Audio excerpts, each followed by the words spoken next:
Okay, welcome back, folks. So, before we start this video, I need to give a shout out to my very first channel member, Gorgzor. Crazy son of a gun. Yeah, well, okay, now that we got that cringe out of the way, we have here another asymmetrical battle. It's a medium-sized battle, so once the battles begins, I will slow down the replay to 0.25.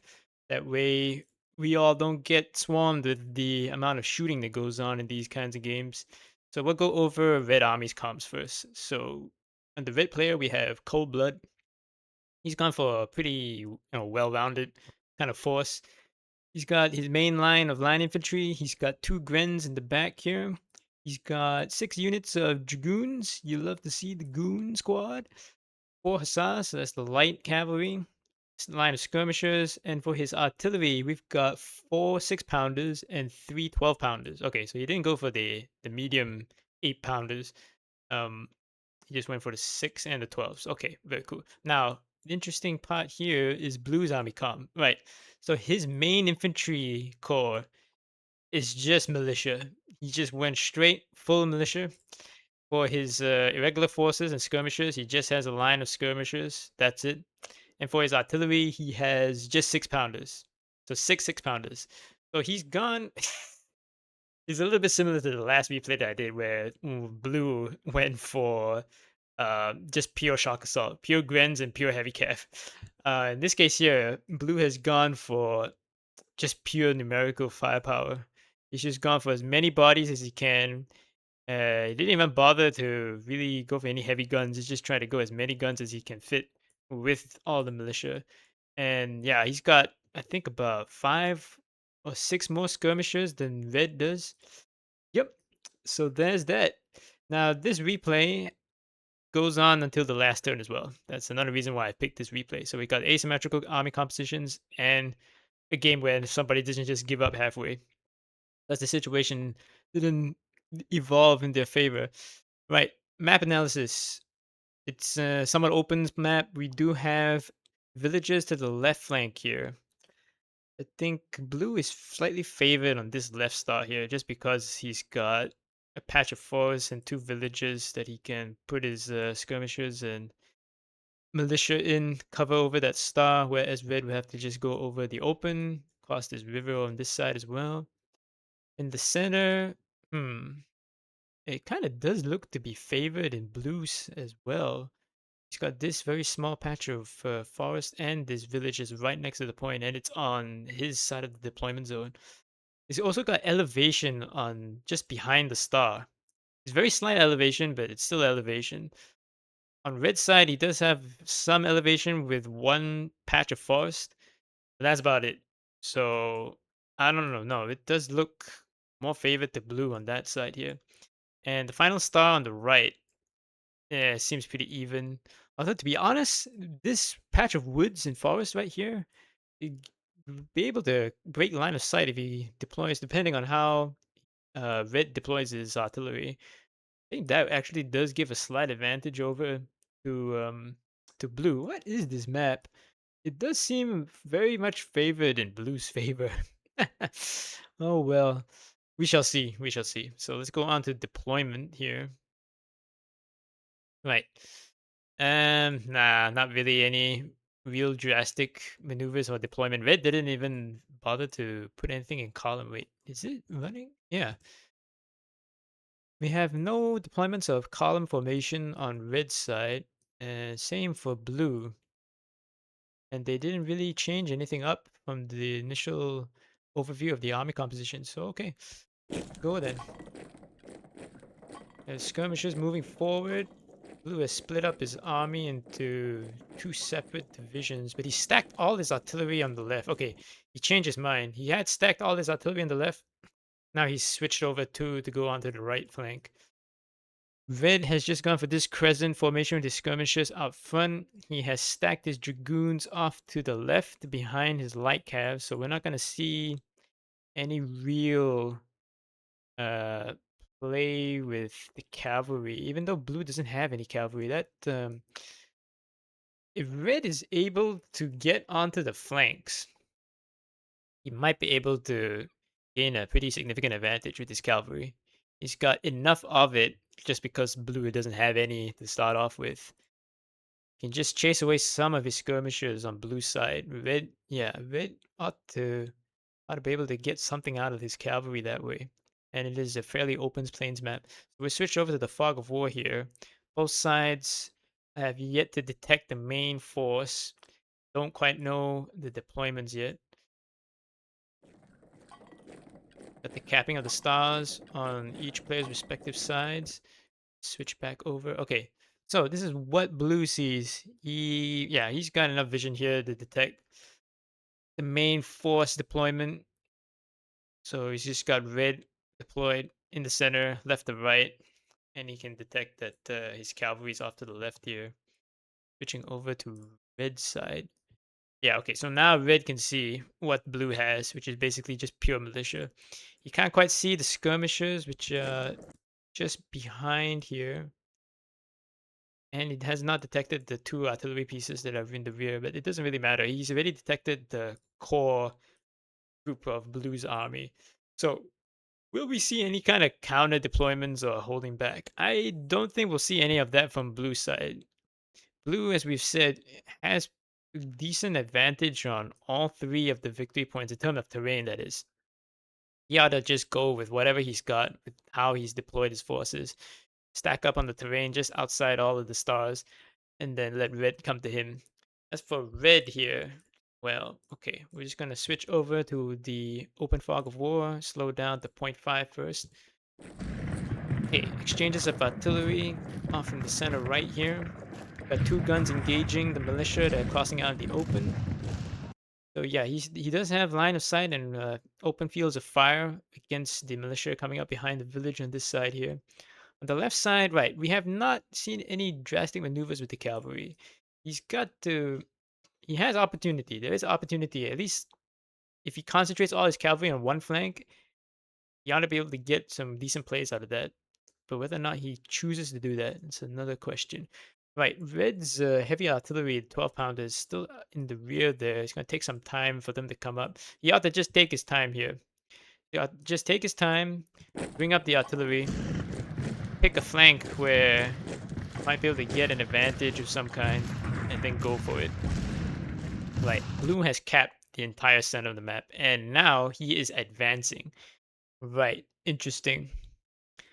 His artillery is all lagging in the rear here. He's got his militia on the left flank, going across the open. He doesn't need to worry too much just yet, because red's artillery is still not yet deployed. They're still coming up on the center here. If he does rotate them to look onto the left, he does have range. It'll be just at the extreme range here.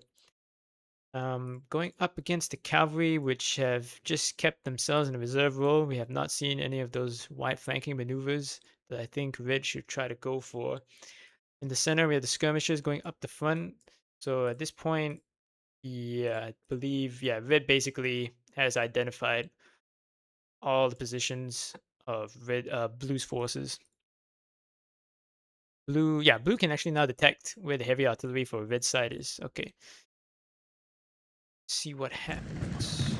Got a break of skirmisher on the left flank there.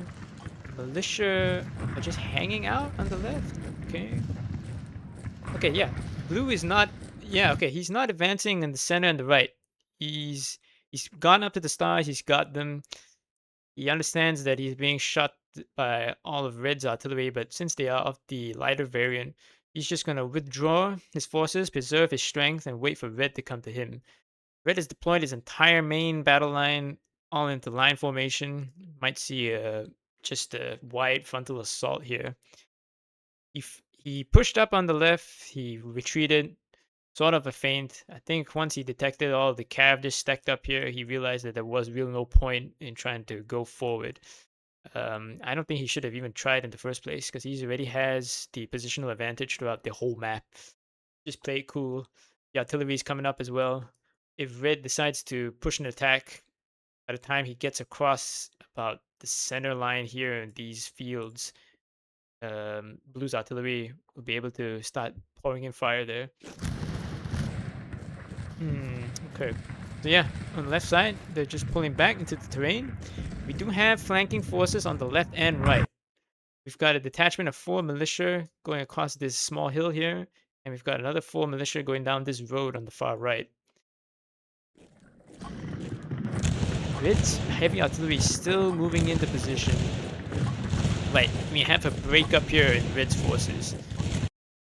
He's maneuvering his cavalry to check this militia, so he should have no problem in trying to break this small flanking force. They're already too far out, overextended, no artillery support, and they are just militia, so there's that. In the center here, we can see that he's broken the line into 2 separate detachments. He's got the boys on the right, which are now pushing out to the right flank here, moving off into the center, engaging with the skirmishers. And on the left flank, they're just shuffling around where they were initially.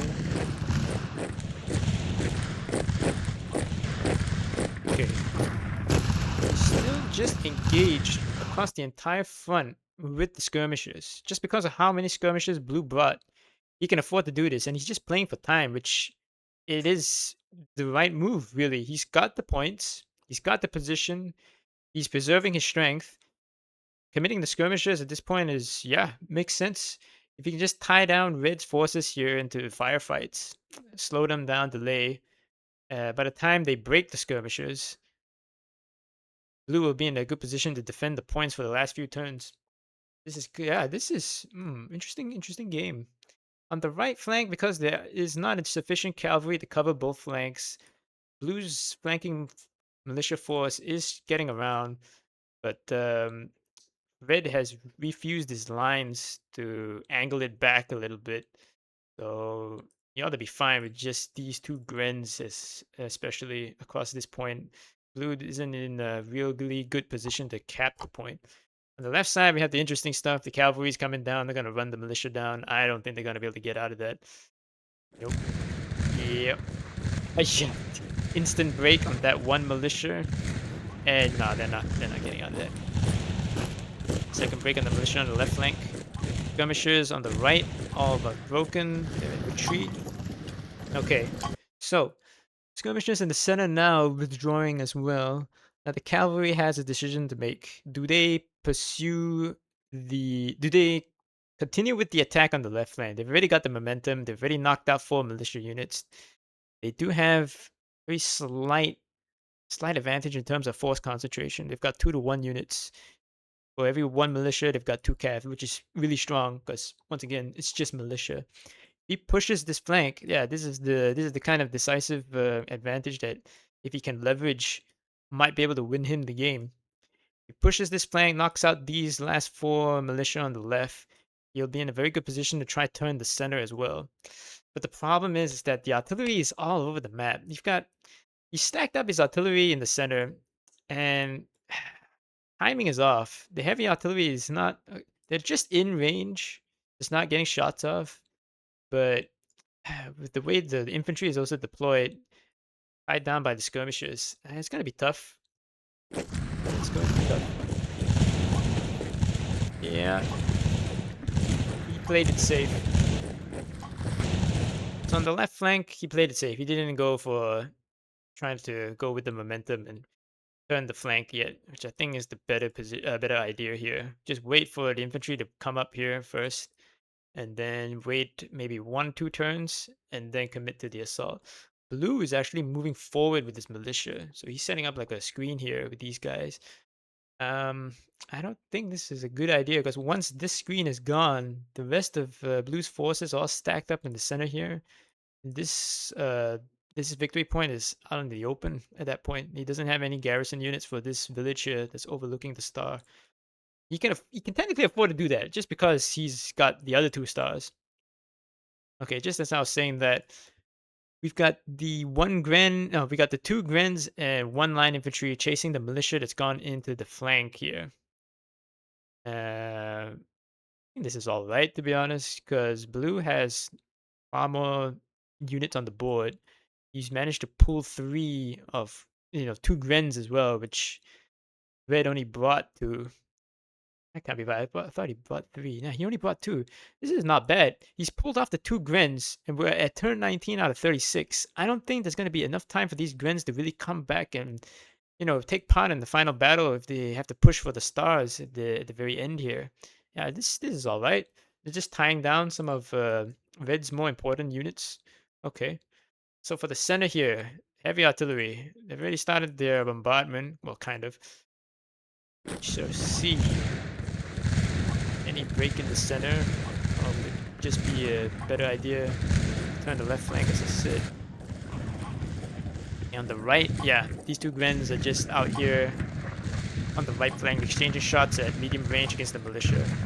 Okay, on the left side, we had the cavalry trying to make an attack. Withdrew. They have broken one militia on that side.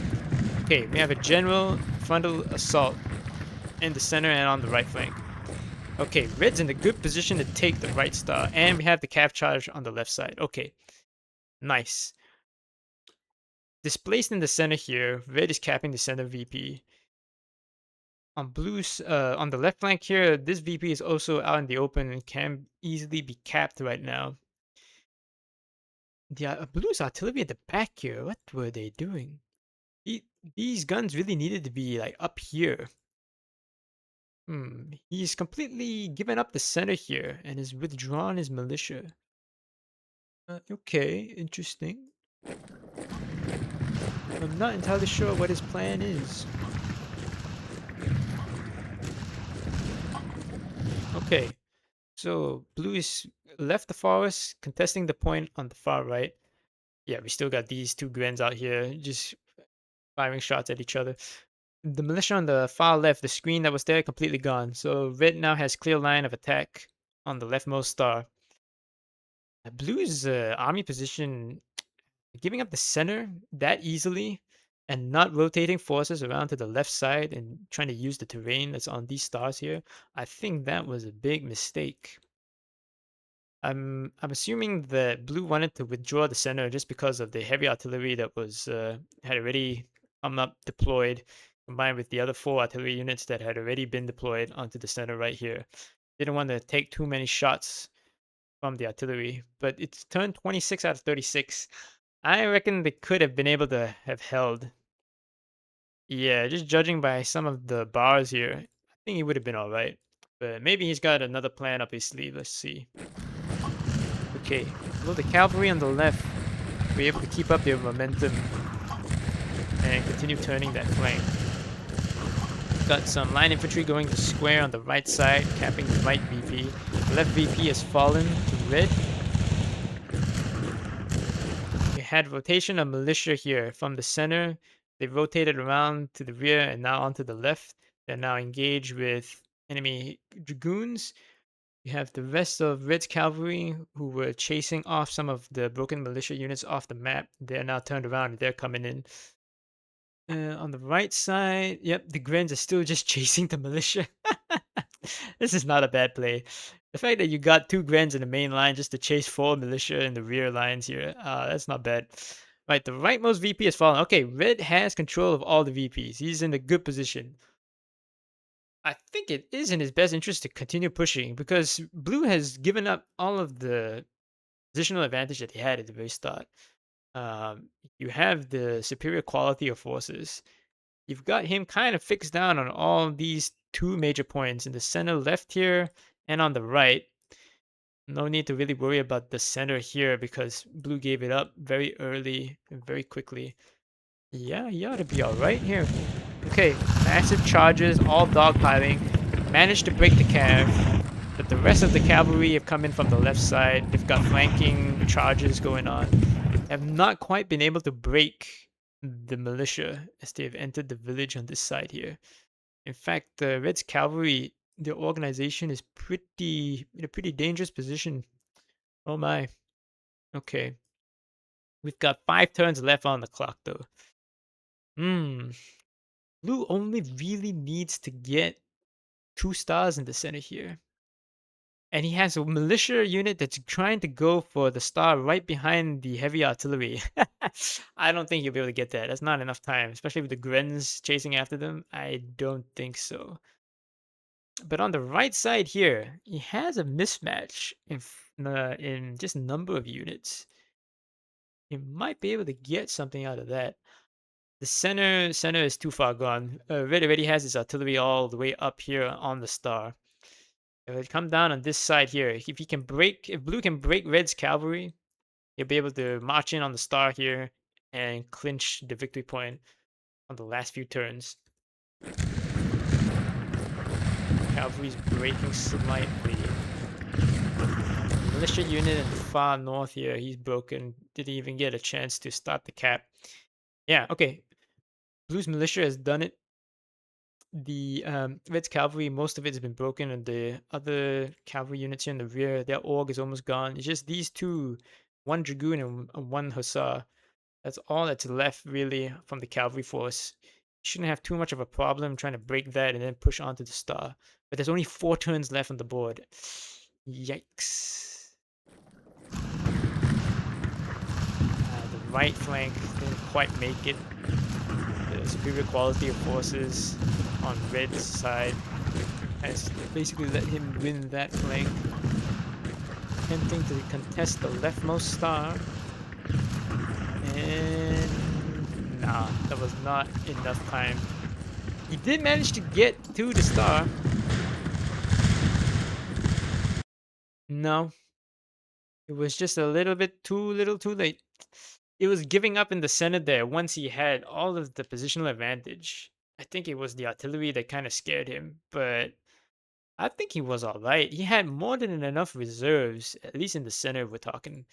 Um, if Red had, kept up the bombardment, once Red started his assault, just rotate the reserves in on the front from the troops that were getting shot by the heavy artillery. It should have been all right. Trying to hold the center victory point there. On the left flank, it was just the stack of reserves in the center left here behind this village. They were just out of position, and of course the flanking attack by the 4 militia. I mean, nothing really wrong with that because he could have got the same result that happened on this side, which was pretty good, tied up the 2 Grens and the main line. But then once the cavalry had defeated that militia group and moved up to the hill, Blue then sent another 4 militia across the river to try and check that. Should have just played it cool, played the defensive game, and then have some of the reserves rotate from the center left on a more wider front. I think he might. Yeah, no, I think it was a pretty okay match in terms of army composition.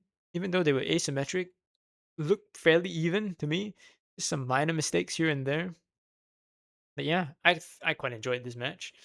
So, yeah, thanks for watching, and I'll see you all in the next one.